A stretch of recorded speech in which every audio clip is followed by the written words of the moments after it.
Even today అవసరమైతే నేను ప్రధానమంత్రికి లెటర్ రాస్తా ఈ ఆంధ్రప్రదేశ్ ప్రత్యేక హోదా అని. అక్కడ ఏముందండి? యాక్ట్లో ఒక సత్యం ఉంది. మేము అదే చెప్పినాం. యాక్ట్లో ఒక సత్యం ఏముందంటే రీఆర్గనైజేషన్ యాక్ట్ సెక్షన్ 94 మీరు రాసుకోవాలి. 94లో సెక్షన్ 94లో 1 and 2 యాక్ట్లో చాలా స్పష్టంగా ఉంది. పరిశ్రమలకు సంబంధించినటువంటి రాయితీలు ఇన్సెంటివ్స్ ఇస్తే 2 రాష్ట్రాలకు ఇవ్వాలి అని స్పష్టంగా ఉంది.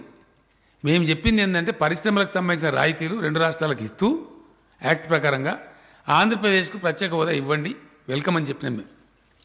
ఇది ఒక పక్క. రెండవది అసలు రహస్యం, పచ్చి అబద్ధాల కోరు చంద్రబాబు నాయుడు. పచ్చి అబద్ధాల కోరు. ఎస్, ఏమైందండి? తెలంగాణ ఆంధ్రప్రదేశ్ 2 విడిపోయింది. విడిపోయిన తర్వాత ఫైనాన్స్ కమిషన్ ఆఫ్ ఇండియా వచ్చింది. వేణుగోపాల్ రెడ్డి గారు మన దగ్గర పనిచేసిన అధికారే దానికి చైర్మన్గా వచ్చారు. మా బాధలు మేము చెప్పుకున్నాం, వాళ్ళ బాధలు వాళ్ళు చెప్పుకున్నారు. చెప్పుకుంటే వారు కూడా కడప జిల్లా, ఎవరు వేణుగోపాల్ రెడ్డి గారు, ఆయన చాలా టాప్ పర్సనాలిటీ, నేను ఆంధ్ర అనను, but he belongs to Kadapa district.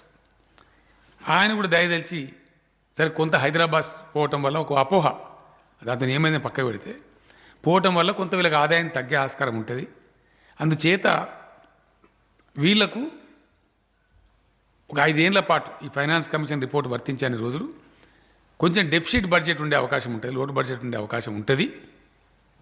కాబట్టి వీళ్ళకు ఒక 24,000 కోట్లు ఈ 5 ఏళ్లలో ఇవ్వండి అని చెప్పింది.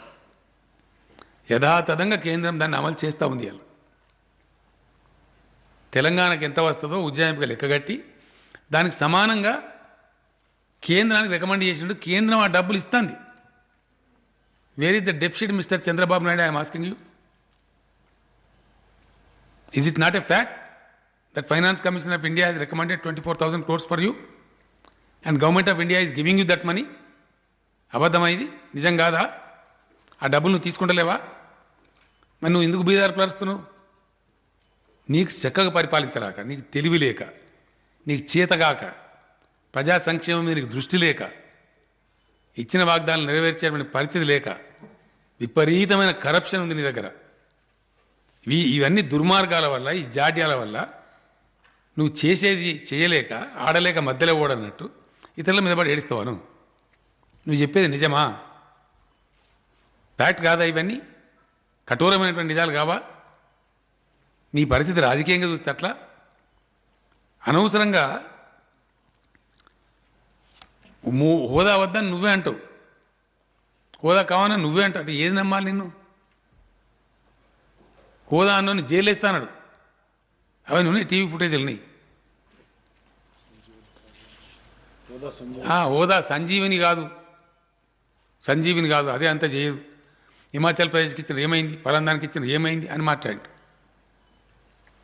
అంటే నువ్వు ఏది కరెక్ట్ అన్నట్టు నాకు అర్థం కదా.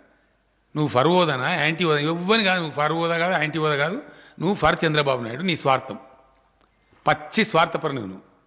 నీ రాజకీయ స్వార్థం కోసం దేన్నైనా బలి తీసుకుంటావు, ఎంతకైనా దిగజారుతావు. నీకు విలువ లేదు, నీతి లేదు, జాతి లేదు. Yes, this is like a person you are. You are before the nation today.